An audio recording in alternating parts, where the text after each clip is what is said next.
పత్రాల పేరిట మొదటి శాసనసభలో కపట నాటకం ఆడారు. చట్టబద్ధత ఏమైందని అడుగుదామందంటే రాహుల్ గాంధీ గారు అయితే ఢిల్లీలో ఉంటారు. చట్టబద్ధత హామీ ఏమైందో ఏ కాంగ్రెస్ నాయకులు కూడా దాని గురించి మాట్లాడరు. ముఖ్యమంత్రి గారిని అడుగుదామంటే ఆయనను గౌరవ ముఖ్యమంత్రి గారిని మాట్లాడిచ్చే వశం కాదు అధ్యక్ష. ఆయనను మాట్లాడిస్తే ఇక ప్రతిపక్షం మీద రగిలిపోతారు, ఫ్రస్ట్రేషన్తో పగిలిపోతూ మాట్లాడుతుంటాడు. ఆయన మాటలు ఎట్లుంటాయంటే అధ్యక్ష, ఆయన మాటలు పేగులు మెడలేసుకుంటా, కనుగుడ్లతో గోటీలాడతా, లాగుల తొండలు జొర్రగొడతా, పండబెట్టి తొక్కుతా, గోసి ఊడగొడతా, లాగులు ఊడగొడతా అంటూ రాక్షస భాషలో చెలరేగిపోతుంటే పాపం సామాన్య ప్రజలు ఈ ముఖ్యమంత్రి గారిని చట్టబద్ధత ఏమైంది, 6 గ్యారెంటీలు ఏమైందని అడిగే ధైర్యం ఉంటుందా అధ్యక్ష? అధ్యక్ష హరీశ్రావు గారు బడ్జెట్ పైన మాట్లాడండి. ఇది నేను మాట్లాడలేను, గౌరవ సభానాయకుడు అన్న మాటలే యాద్ చేసిన. బడ్జెట్ ఉన్నదా అది? అయితే అధ్యక్ష ఓకే అధ్యక్ష ప్లీజ్ అధ్యక్ష అయితే అధ్యక్ష ఒకరోజు గౌరవ ముఖ్యమంత్రి గారు అల్లూరి సీతారామరాజు గారి కార్యక్రమానికి వెళ్ళారు హైదరాబాద్లో. నేను అనుకోకుండా టీవీ చూస్తున్నాను. అల్లూరి సీతారామరాజు గారి జన్మదిన కార్యక్రమం అనుకుంటా వెంకయ్య నాయుడు గారు వేదిక మీద ఉన్నారు. ఆ వేదికలో మాట్లాడుతూ వెంకయ్య నాయుడు గారు కొంతమంది ప్రముఖులు రాజకీయాల్లో భాష బాగలేదు, రోజు రోజుకు దిగజారిపోతుంది, బడ్జెటే దిగజారిపోతుంది అంటే ముఖ్యమంత్రి గారు ప్రామిస్ చేసిండు ఆ రోజు, ఇక ఈ ఆలటి నుంచి నేను భాష మార్చుకుంటా, మంచిగా మాట్లాడతా అన్నాడు. కానీ మార్చుకోలేదు. సరే అధ్యక్ష, ఓకే అధ్యక్ష, ఐ రెస్పెక్ట్ యూ అధ్యక్ష. అధ్యక్ష నేను అధ్యక్ష వారట్లా మాట్లాడినా మాకు అభ్యంతరం లేదు అధ్యక్ష.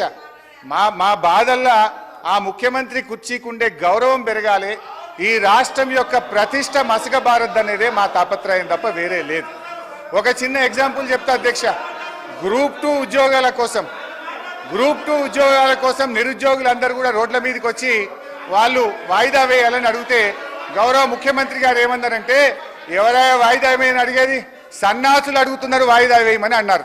అన్నాక 3 రోజులకే వాయిదా వేసింది. మరి ఇప్పుడు ఎవరు సన్నాసులు అంటే నేను అనేది ఏంటంటే అధ్యక్ష, దయచేసి అట్లా మాట్లాడకూడదు.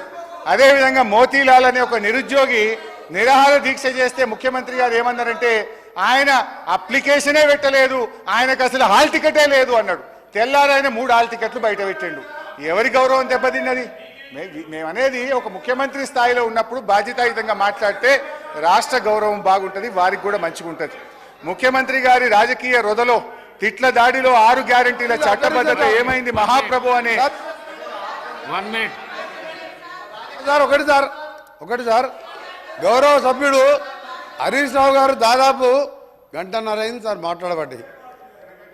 గంటన్నరకెళ్ళి ఒక్కసారి కూడా ఆయన బడ్జెట్ మీద మాట్లాడకపోగా ఆయన భయపడతారు సార్. ఒకటే సార్, ఆయన గ్యారంటీలు అంటున్నారు సార్. గౌరవ హరీష్ రావు గారు మాట్లాడిందంతా కూడా సభని తప్పుతో పట్టించేదిగా ఆయన మాట్లాడి చూస్తున్నారు సార్. గంటన్నరకెళ్ళి ఆయన ఆడికే వస్తా సార్. ఆయన గ్యారంటీల విషయం అంటుండు సార్, గ్యారంటీల విషయం అంటున్నాడు. 2001లో ఆయన పార్టీ పెట్టినప్పుడు సార్, కొండా లక్ష్మణ్ బాబుజీ గారి ఇంట్లో పార్టీ పెట్టినప్పుడు నేను తెలంగాణ పార్టీ పెడుతున్నాం, రాష్ట్రాన్ని తెలంగాణ వచ్చే మొట్టమొదటి ముఖ్యమంత్రి దళితుడు అవుతాడు, దళితుడిని చేయలేకపోతే మెడ మీద తల తీసుకుంటా అని ఆ రోజు ముసలైనాయి సార్. అబద్ధాలు అంటే వీలై, గ్యారంటీలు అంటే వీలై, మోసాలు సార్. డబుల్ బెడ్రూమ్ కడతా, డబుల్ బెడ్రూమ్లో బిడ్డ అల్లుడు వస్తే ఎక్కడ వండుకోవాలి, బేకరీలో కట్టేసుకోవాలి. మీ రంగం మాటలు సార్. ఒక నిమిషం సార్. ఇంకొకటి సార్, ఇంకా ఈయన హరీష్ రావు గారు ఒక మాట మాట్లాడి సార్. హరీష్ రావు గారు 24 గంటలు కరెంట్ ఇచ్చినా అన్నాడు సార్. 24 గంటలు కరెంట్ ఇచ్చినా అంటే నేను ఒక సబ్స్టేషన్ సార్ బండ సోమవారం అనే సబ్స్టేషన్కి వెళ్ళాను. అక్కడ ఆపరేటర్ బస్ అయిన ఆపరేటర్ వీడియో రికార్డింగ్ ఉన్నది.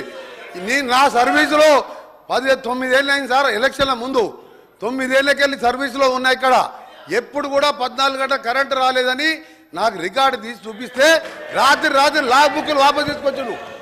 మోసాలు, దగా, కుట్రలు, అబద్ధాలు అన్ని నేర్పింది ఎవరంటే అవన్నీ టీఆర్ఎస్ పార్టీ పుట్టిన తర్వాత పుట్టింది సార్.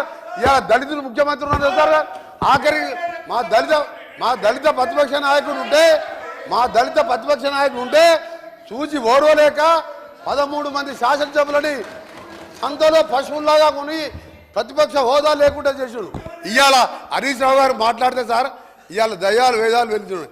మొత్తం మోసం, దగ, కుట్రలు, కుతంత్రాలు. నిజంగా నువ్వు మాట్లాడే సార్ ఒక్క పాయింట్ కూడా సపోర్ట్ చేయడం ఇవాళ వాళ్ళు మాట్లాడేమని సార్. అందుకని హరీష్ రావు గారు నీ దగ్గర సబ్జెక్ట్ లేదు. నేను అనుకోండి సార్, చివరిగా నిన్న టీవీలో చూసేవారు నిన్న కేసీఆర్ గారు ప్రెస్ మీట్లో సార్ కేసీఆర్ గారు మీడియా బయట పోయి రేపు కాంగ్రెస్ పార్టీ బడ్జెట్ మీద వచ్చి చీల్చి చెండాడుతా అంటే నేను 9 నెలలకే వచ్చి కూర్చున్నా సార్. ఇక చీల్చి చెండాడుతాడు ఎవరి ఏం చెండాడు సార్. ఆయన వచ్చే మొగం లేక ఈయనని పంపించిండు. మా బడ్జెట్ ఏమన్నా సార్ 72,000 కోట్ల, అగ్రికల్చర్ కోసం 72,000 కోట్లు పెట్టాం, ఇరిగేషన్కి 22,000 కోట్లు పెట్టాం. చేసేదే బడ్జెట్లో పెట్టాం. ఇవాళ మీలాగా మోసం బడ్జెట్ పెట్టలే. ఇవాళ చీల్చి చెండాడుతా ఆయన సార్. కేంద్రం అన్యాయం చేస్తే, కేంద్రం తెలంగాణకి అన్యాయం చేస్తే సార్ కేంద్రం అన్యాయం చేస్తే చీల్చి చెండాడి మునగాడు ఒక్క మాటకెళ్ళండి సార్ నోట్లకెళ్ళి. ఇవాళ మేము మా ముఖ్యమంత్రి గారు, మా డిప్యూటీ సీఎం గారు మంచి బడ్జెట్ ప్రవేశపెడితే ఇవాళ దాని గురించి మాట్లాడుతున్నారు సార్. నిజంగా ఇప్పటికైనా ఎమ్మెల్యే హరీష్ రావు సమాధానం చెప్పి మీ ప్రతిపక్ష నాయకులు రావాలని డిమాండ్ చేస్తున్నారు. కూర్చోండి ప్లీజ్. హరీష్ రావు గారు అదే డివియేషన్ చేయొద్దని చెప్పాలి. మీరు ఇడికొచ్చుడు గారు, డివియేషన్ చేయకపోతే ఇవన్నీ రావు. డివియేషన్ చేయకుండా బడ్జెట్ మీద మాట్లాడండి. మీరు మాట్లాడితే వాళ్ళు మాట్లాడతారు. స్పీకర్ సార్, నేను మీ మాట మీద గౌరవం పెట్టి ఏ మంత్రికి కూడా అవకాశం ఇవ్వకుండా గంటన్నర నుంచి నేను మీ మాటలు వింటున్నాను. మీరు డివియేషన్ కాకండి, బడ్జెట్ పైనే మాట్లాడండి. మీరు బడ్జెట్ పైనే మాట్లాడండి ప్లీజ్. స్పీకర్ సార్ ఆగండి.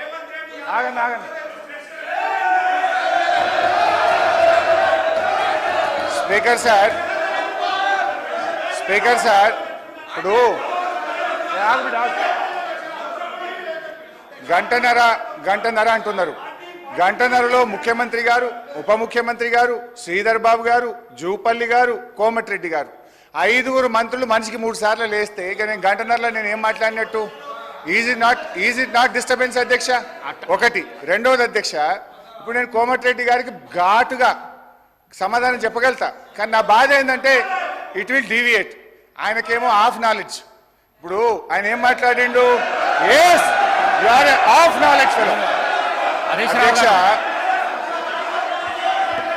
హరీష్ రావు గారు ఐ విల్ టెల్ ఆ మాటను విరమించుకోండి. ఓకే, మీకు ఇబ్బంది ఉంటే తొలగించండి, నాకు అభ్యంతరం లేదు. రైట్ అధ్యక్ష, ఆ పదాన్ని తొలగించండి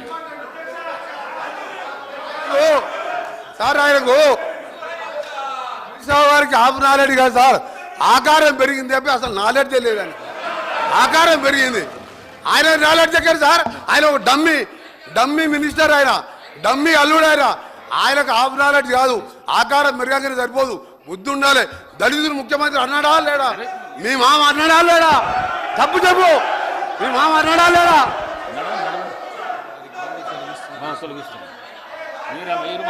స్పీకర్ సార్ ఇదే కోమటిరెడ్డి వెంకటరెడ్డి గారు 50 కోట్లకు పీసీ